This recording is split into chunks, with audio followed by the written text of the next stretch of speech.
Hello and welcome back to the David67 Celtic News YouTube channel. This is going to be an end of 2024 last roundup. The news as things stand, a few hours away from moving into 2025. Going to do a wee roundup of the various rumoured ins and outs. Some deals seem further along the line than others. A couple at the moment are just speculation, a couple thought to be moving along quickly, but as yet, as the transfer window doesn't actually open until January the 1st, nothing is official, although Celtic are said to be close to finalising a couple of loan deals away, recalling a player who's currently on loan back to the club, and at least one permanent transfer away from the club, all of which could go through in the first few days of 2025. Before we do crack on with the video, just a wee polite reminder, encouragement as we end 2024.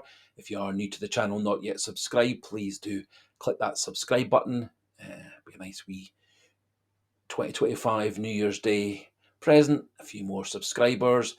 If you are already a subscriber or a viewer of the channel, please do pass on the details of the channel to friends and family, see if they want to subscribe to the channel as well. Do click that like button if you like the video, and do feel free to pop your comments, your thoughts regarding the potential ins and outs and contract details into the comment section, keeping things pleasant and polite if we can. Have a nice wee chat, debate as we start 2025. So, looking at the various different news sites today, it would appear that the negotiations regarding loaning Stephen Welsh to Mechelen in Belgium are well advanced. At the same time, Celtic will be recalling Dane Murray from Queen's Park, where he's currently playing on loan. Dane Murray has had quite a promising time for Celtic in the academy, the B team, and the pre-season friendlies, and he's been playing so far for Queen's Park on loan. It's thought important to get Stephen Welsh some regular playing time. It would appear this is simply a loan deal to Mechelen with absolutely no purchase price at the end, and so the expectation is that Stephen Welsh will come back to Celtic in the summer and be part of the squad for the 25-26 season, which of course is a bit of a bonus because he qualifies as Celtic trained and Scottish trained for the UEFA Champions League quotas of 4+4 players. I think it would be actually a good move for Stephen Welsh to get some regular playing time. Belgian League, clearly a league of the same kind of quality as the Scottish League, and so would be giving him regular, good quality first-team football. And Mechelen have had a couple of offers in previous transfer windows turned down, but it now looks like Celtic are moving ahead very quickly and could well be within the first couple of days of 2025 that deal gets finalised. Odin Thiago Holm, who has had a couple of brief sub-appearances for Celtic this season, a loan deal to play for LAFC in Major League Soccer when their season restarts in February, appears to be well down the line. Again, the thought was this will be simply a loan deal, which would take Odin Thiago Holm to play in the MLS for LA. Season starts, as I say, in February. That would run through to August, September time. Possibly a bit later, depending on how successful LA are in terms of various different cups and playoffs, etc. in America. And again, I think this is a very, very positive move for Odin Thiago Holm. Get some regular football of a good quality, and maybe resolves quite a few of his various different illness and fitness issues, which have kept him out of the Celtic team since his transfer for $3 million a couple of years ago.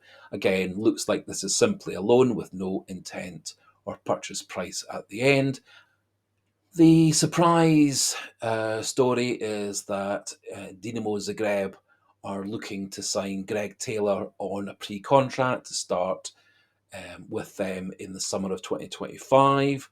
It's also thought that Dinamo Zagreb are willing to buy Greg Taylor in the January transfer window to get him across to Croatia a few months early.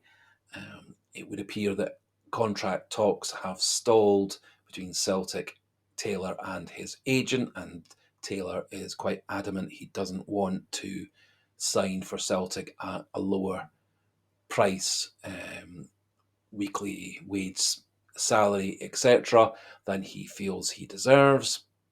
He, according to various different reports, wants to be in Celtic's top 4 or 5 of players' wages, beside McGregor, CCV, and the Japanese trio.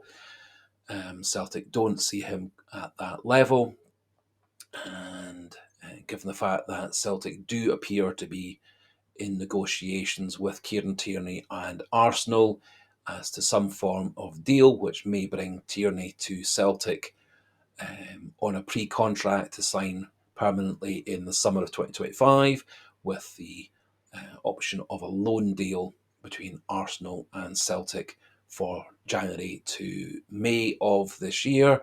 And another option being speculated is that Arsenal will simply release Kieran Tierney, meaning he's a free agent, and then can sign for Celtic in January on a contract significantly reduced from the £120,000 a week he gets at Arsenal currently, and it's thought that Tierney's happy to cut his wages to something like £30,000 to £40,000 a week, which would put him on a par with players such as CCV and Cal McGregor. I would personally love to see Kieran Tierney come to the club, as long as we are sure that his injury problems are resolved. He wasn't particularly injury prone when he played for Celtic until his last season with us, but certainly has had a rather injury plagued career at Arsenal ever since his £25 million transfer.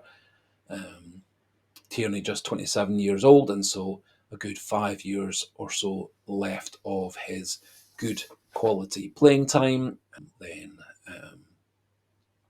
it sounds like a good deal for Celtic to have Tierney for the next 4 or 5 years, covering left back and potentially left centre back as well, depending on how Celtic line up. We'd be a wee bit sad to see Greg Taylor leave. However, I don't think he's any more than a number 2 left back at Celtic.